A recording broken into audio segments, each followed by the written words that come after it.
They warned NASCAR, they begged them, and now, it's war. A leaked court ruling just dropped a legal bombshell that could rip two teams straight out of the charter system, and the fallout is already shaking the foundation of the entire sport.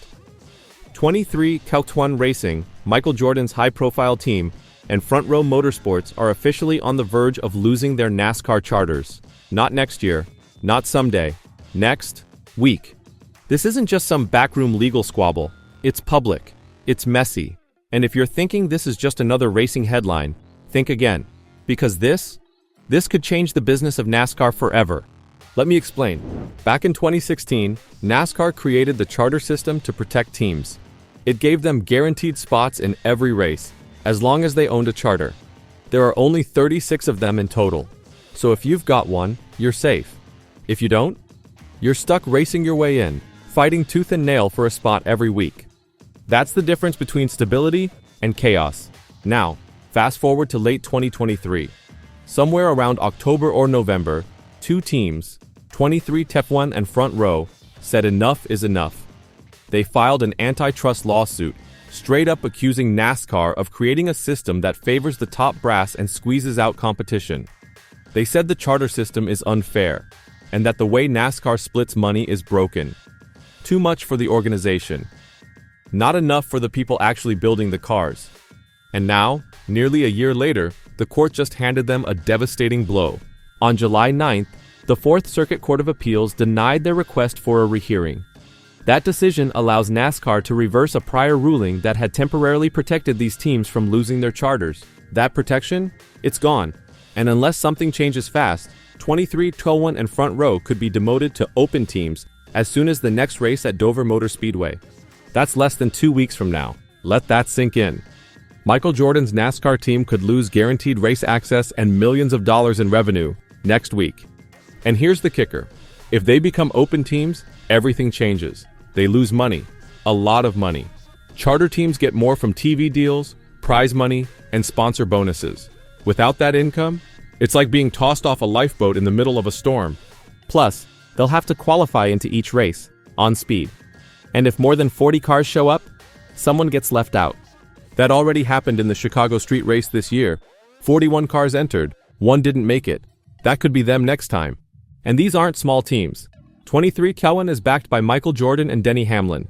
They've got Bubba Wallace, Tyler Reddick, big-name sponsors, big expectations. Front Row's not as flashy, but they've been holding the mid-pack for years, doing the dirty work to keep NASCAR's ecosystem alive. If these teams fall, it won't be quiet. Attorney Jeffrey Kessler, speaking for both teams, didn't hold back. He said, "We are disappointed by the Fourth Circuit Court of Appeals' decision to deny our request for a full rehearing. This decision has no bearing on the strength of our antitrust case, which we look forward to presenting at trial. We are committed to racing this season as we continue to fight for more competitive and fair terms for all teams to ensure the future of the sport and remain fully confident in our case."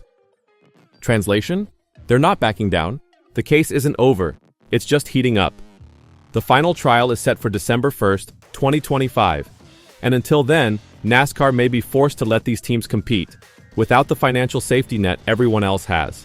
Still, both 23 Tef1 and Front Row have said they'll keep running 3 cars each in 2025, even if they lose their charters. That shows just how serious they are. They're not flinching. Not yet.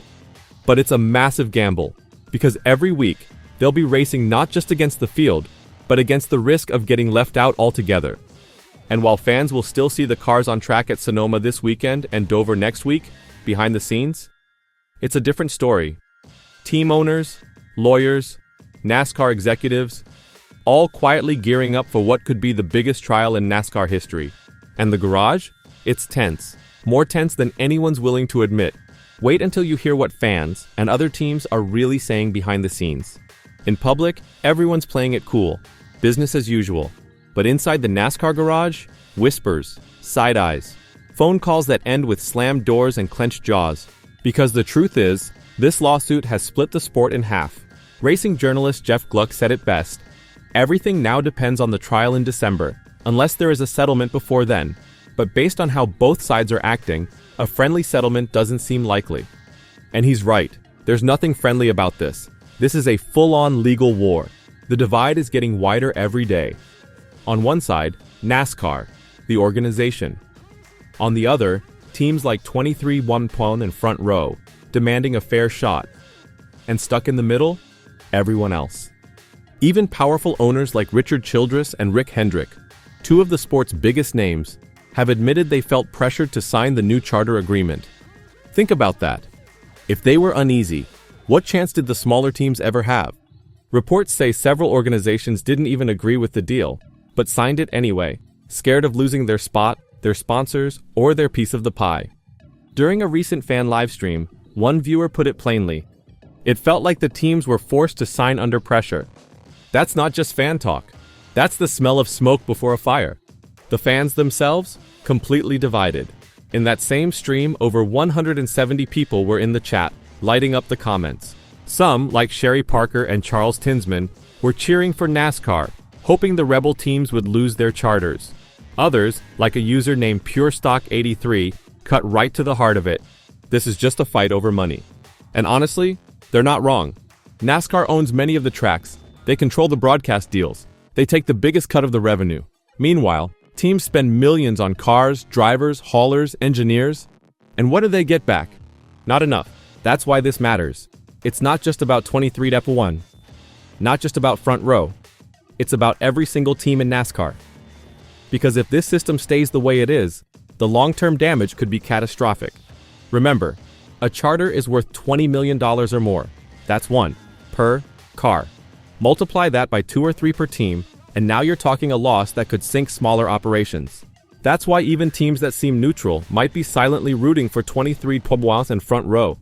On the surface, they've signed the deal, but behind the scenes, a lie detector might say otherwise. Let's be honest, when Jordan's team speaks, people listen. And when Jordan's team sues NASCAR, that sends shockwaves across the sport. Now imagine if they win. If 23 Tetran and Front Row prove their case in court this December, it could force NASCAR to rewrite the charter system from the ground up. More money to teams, more power to owners, a say in how the sport is run. But if they lose, NASCAR keeps control. And teams will have to play by the same rules, or walk away from the sport entirely. This is more than legal drama. This is about the future of racing as we know it. Because behind the roar of engines and the flash of paint jobs, there's a deeper question. One that fans, teams, and even NASCAR itself can't ignore anymore. Who really owns the sport? Is it the teams who build the cars, hire the drivers, and risk everything each weekend? Or is it the organization that signs the TV deals and controls the schedule? That's the battle. That's what's on trial. And for fans, it means every race between now and December is just a prelude to the biggest showdown in NASCAR history. So next time you see that number 23 car streaking down the track, or Front Row's hauler pulling into the infield, just know, you're not just watching a race, you're watching a rebellion. And now, I want to hear from you. Should NASCAR keep control of the charter system? Or is it time for the teams to take the power back? Drop your thoughts in the comments, and while you're at it, don't forget to subscribe, because this story, it's far from over.